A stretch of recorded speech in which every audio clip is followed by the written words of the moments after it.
کہ طبی حالتوں کو شرائط مناسب کے ساتھ مشروط کر کے اخلاق فاضلہ تک پہنچایا جائے۔ سو واضح ہو کہ یہ حصہ بہت بڑا ہے۔ اگر ہم اس حصے کو تفصیل کے ساتھ بیان کریں، یعنی تمام وہ اخلاق اس جگہ لکھنا چاہیں جو قرآن شریف نے بیان کیے، تو یہ مضمون اس قدر لمبا ہو جائے گا کہ وقت اس کے 10ویں حصے تک کو بھی کفایت نہیں کرے گا۔ اس لیے چند اخلاق فاضلہ نمونے کے طور پر بیان کیے جاتے ہیں۔ اب جاننا چاہیے کہ اخلاق 2 قسم کے ہیں۔ اول وہ اخلاق جن کے ذریعے سے انسان ترک شر پر قادر ہوتا ہے، دوسرے وہ اخلاق جن کے ذریعے سے انسان ایصال خیر پر قادر ہوتا ہے،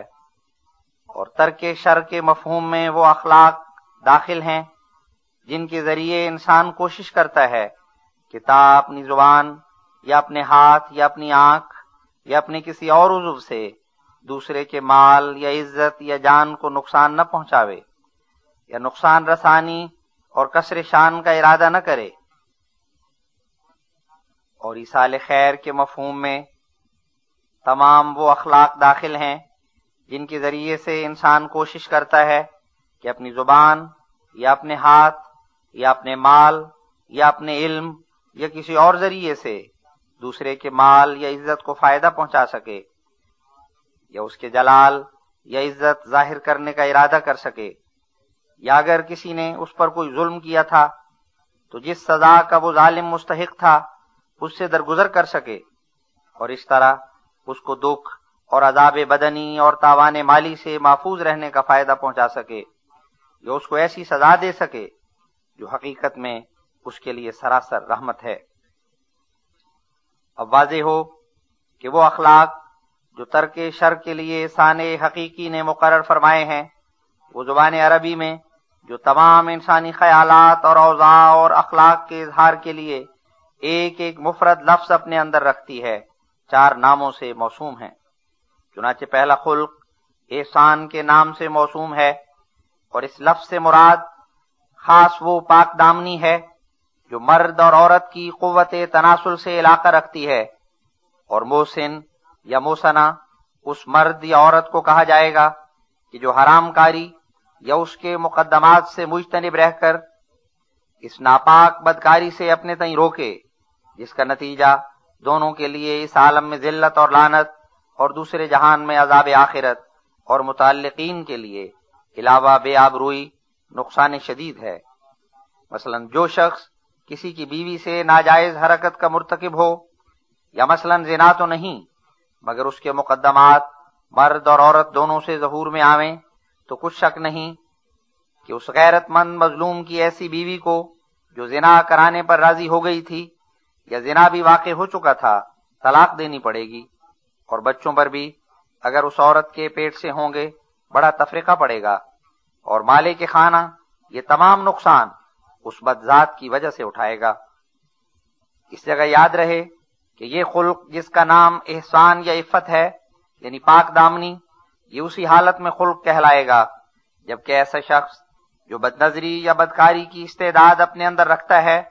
یعنی قدرت نے وہ قوا اس کو دے رکھے ہیں جن کے ذریعے سے اس جرم کا ارتکاب ہو سکتا ہے، اس فعل شنی سے اپنے تئیں بچائے، اور اگر بباعث بچہ ہونے یا نامرد ہونے یا خوجہ ہونے یا پیر فرتوت ہونے کے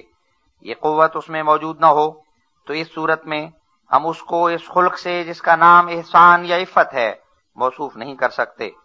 ہاں یہ ضرور ہے کہ عفت اور احسان کی اس میں ایک طبعی حالت ہے، مگر ہم بار بار لکھ چکے ہیں کہ طبعی حالتیں خلق کے نام سے موسوم نہیں ہو سکتی، بلکہ اس وقت خلق کی حد میں داخل کی جائیں گی جبکہ عقل کے زیر سایہ ہو کر اپنے محل پر صادر ہوں یا صادر ہونے کی قابلیت پیدا کر لیں۔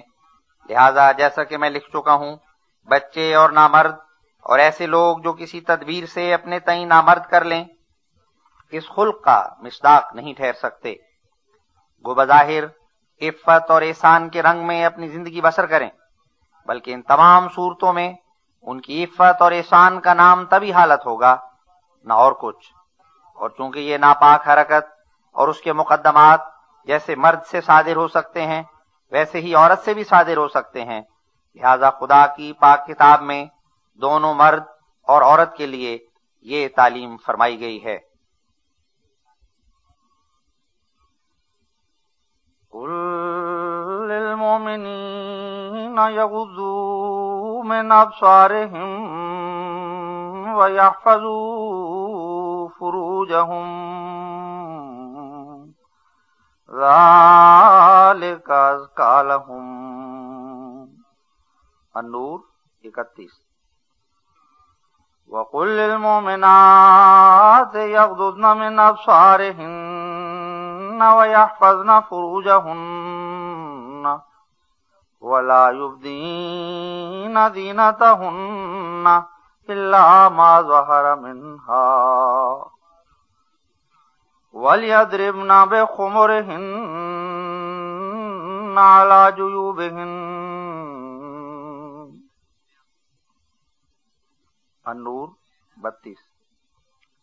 وَلَا يَضْرِبْنَ بِأَرْجُلِهِنَّ لِيُعْلَمَ مَا يُخْفِينَ مِنْ زِينَتِهِنَّ وَتُوبُوا إِلَى اللَّهِ جَمِيعًا أَيُّهَا الْمُؤْمِنُونَ لَعَلَّكُمْ تُفْلِحُونَ۔ النور 32۔ وَلَا تَقْرَبُوا الزِّنَا إِنَّهُ كَانَ فَاحِشًا وَسَاءَ سَبِيلًا۔ بنی اسرائیل 33۔ وَلْيَسْتَعْفِفِ الَّذِينَ لَا يَجِدُونَ نِكَاحًا۔ النور 34۔ وَرَهْبَانِيَّةً ابْتَدَعُوهَا مَا كَتَبْنَاهَا عَلَيْهِمْ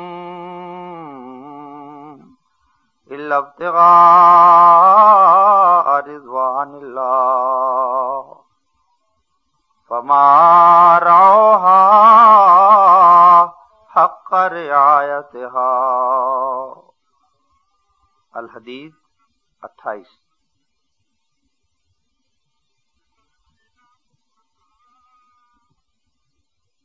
یعنی ایمانداروں کو جو مرد ہیں کہہ دے کہ آنکھوں کو نامحرم عورتوں کے دیکھنے سے بچائے رکھیں اور ایسی عورتوں کو کھلے طور سے نہ دیکھیں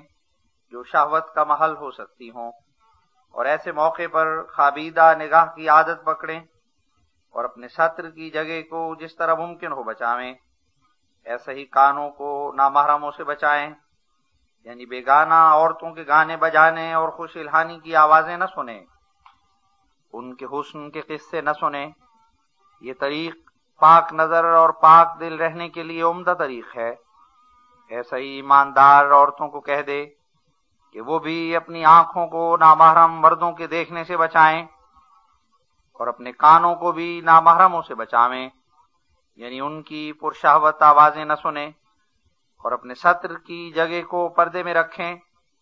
اور اپنی زینت کے اعضاء کو کسی غیر محرم پر نہ کھولیں، اور اپنی اوڑھنی کو اس طرح سر پر لیں کہ گریبان سے ہو کر سر پر آ جائے، یعنی گریبان اور دونوں کان اور سر اور کن پٹیاں سب چادر کے پردے میں رہیں، اور اپنے پیروں کو زمین پر ناچنے والوں کی طرح نہ ماریں۔ یہ وہ تدبیر ہے کہ جس کی پابندی ٹھوکر سے بچا سکتی ہے۔ اور دوسرا طریق بچنے کے لیے یہ ہے